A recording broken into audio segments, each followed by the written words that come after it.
starting this week, I've started to miss, like, just sitting around and hanging out with people, or like going to the mall, like tiny things that, you know, you don't think you'd miss.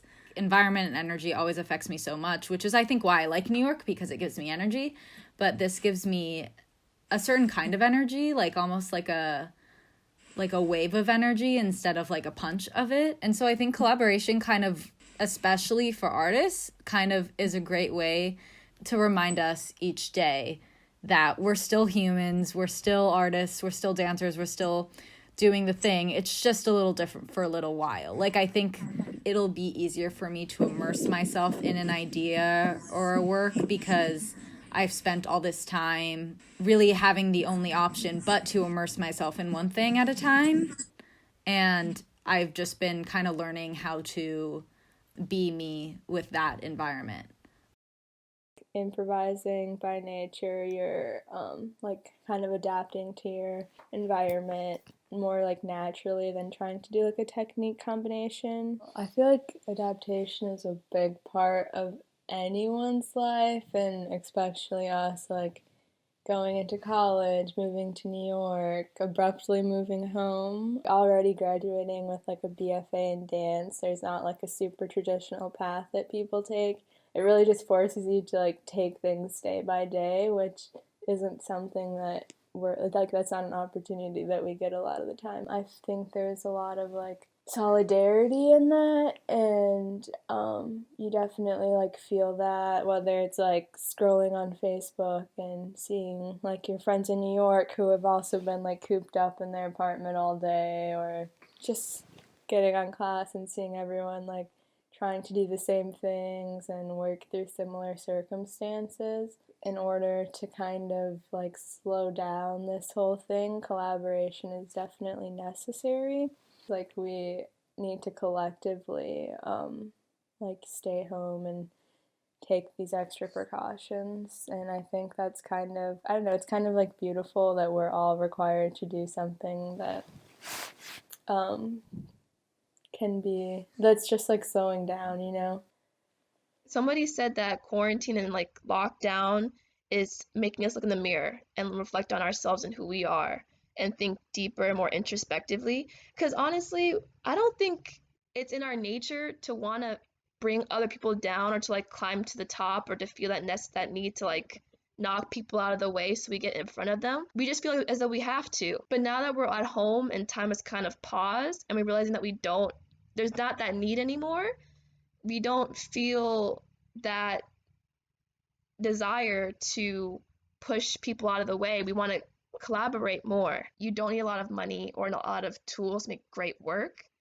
And I think that now, in this space of time, it's really going to exemplify that, how we use our quote unquote limited resources to express our creativity. I feel that now, since we don't have a set schedule, everything is almost improvised and spontaneous. There is something fresh about not having to go to work your 9 to 5 or your school's lecture, and knowing that you can now dictate and direct how you want to spend your day. If you want to spend your day outside in the garden dancing for 2 hours, that's totally fine. You have no obligations and you get to open your mind, and then now you can generate new ideas and be more risky and not have anyone to tell you, no, you can't do that.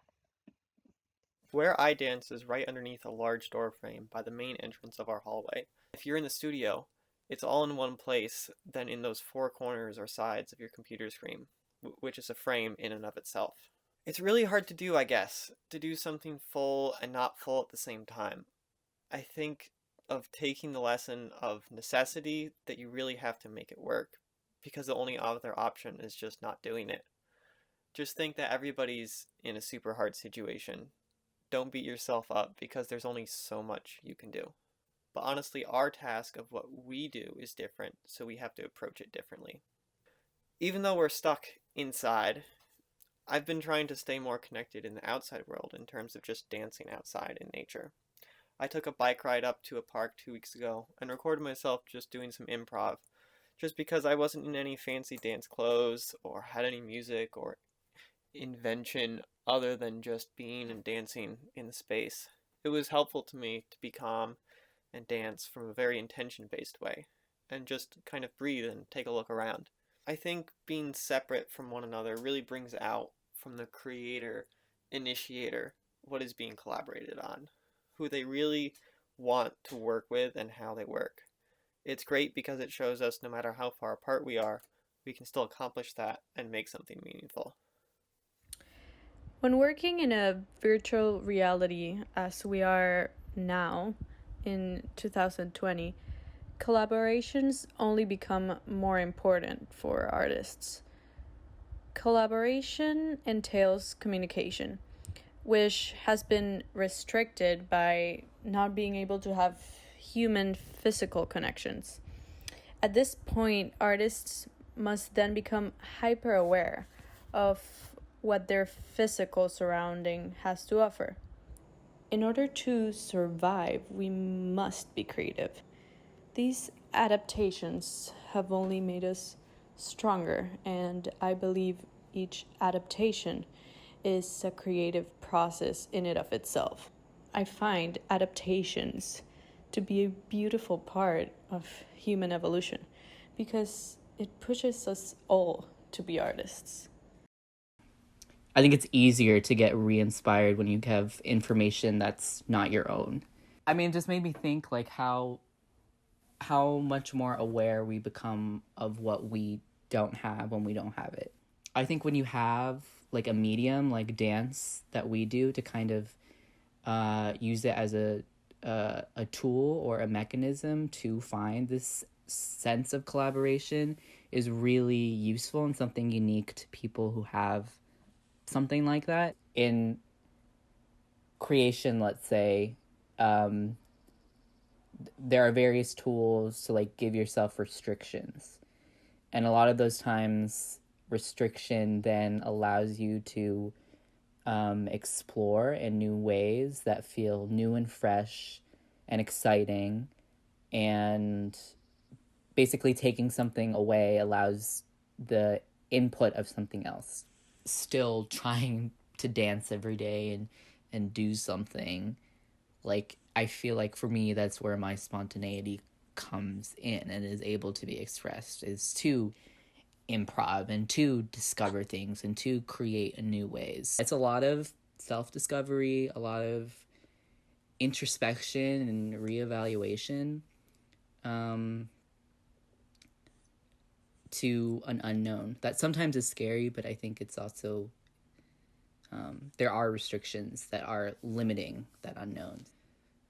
I've always seen artistry as like divergent thinking, like multiple ways of creating something new or like solving a problem or telling a story, and adaptation goes hand in hand with divergent thinking in my mind. I always think about coding, and when you're given an assignment to code, you never get to the end with one idea. There's always an error or a debug issue, or the idea is shifted and what the product's supposed to be. So you have to adapt every time you run the program, basically. And I like always relate that to art, because your dance and your improv and art form is always shifting and changing to like match like the truest form of yourself or the truest form of what you're trying to produce. Being around these people and all these different voices and like beautiful minds, it's made me think of how I like never want to like take an opportunity for granted anymore, basically. It definitely opened your eyes to like where you were and this like past life that we were in. I feel like my future is something that I see through a frame, how I present myself in my mind and kind of the tunnels that I end up digging sometimes. As artists, we create things that are usually made out of space. I worry that people might forget what it is like to collaborate in person and not just collaborate electronically. The lack of freedom creates more pressure and more intensity, and there's more desire to search for something. There's more desire to create or make something new or different. I'm curious to see that. What people keep, what people get rid of.